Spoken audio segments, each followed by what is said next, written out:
Right, this is the spray booth. It's changed from last year where there used to be an on and off switch here for the extraction.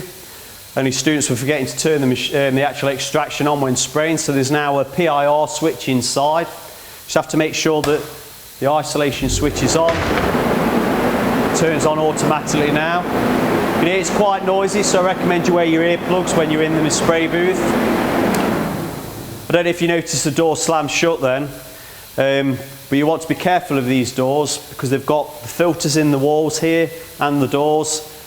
And if you let the doors slam behind you when you've got your wet model in there, you're going to get a cloud of dust going over your wet model. So please, when anyone's using any of the machines or if they're in the spray booth, try not to distract the person in there, especially in here by banging on the door and shouting for the mate inside there, okay? Because it will dislodge all the airborne dust that gets trapped in these filters onto their wet model. The other sign that we've got on the door there is no mobile phones allowed in the spray booth. It's basically the same fire regulations on a spray booth as what they are at a petrol station. I've got no problem with your phone being on and ringing in your pocket, but please don't use your phone in there. It's yet to be proven whether you can blow yourself up with a mobile phone, but I don't want to be the first basically. So if you could just respect that one rule in there, and also any one student spraying in here at any one time. Inside the booth itself,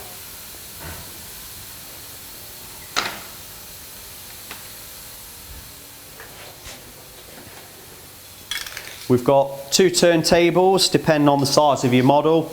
The small turntable can lift off. There will be cardboard filters in here, but at the moment they're just being replaced. Make sure that you place your model on an offcut of MDF. So once you've finished spray painting, you can lift your model off and put in one of the drying racks, okay? That way none of the wet paint on the table is going to mark or get stuck onto your workpiece. We've got gravity fed spray guns, okay? You can use these to blow down your model. With the regulations for these though, you now have to wear these special respirators. So the cheapest ones that we can buy are usually about 30 or 40 pounds each. And as soon as you open them out of the packet, after those 30 days, whether you've used them once or 100 times, they have to be thrown away. So just for a cost point of view, we'll actually do the spraying for you, okay?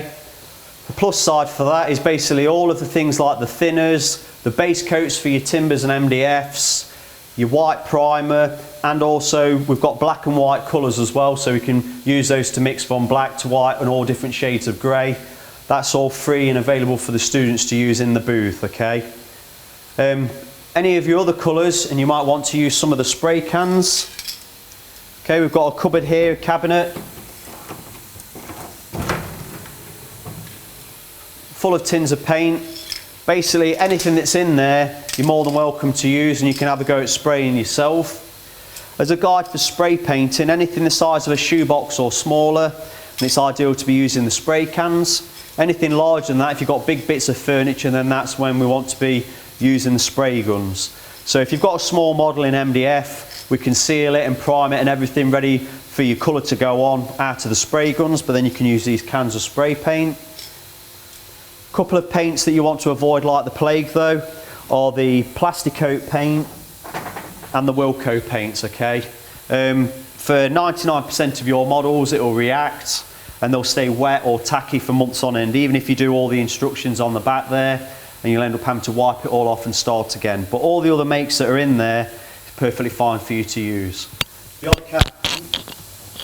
odd can is in there though, and that's because our decorative art students use the spray booth and they spray on glass and ceramic, and the Plasticoat paint doesn't react with that. I know they do sell it in Bonington shop as well.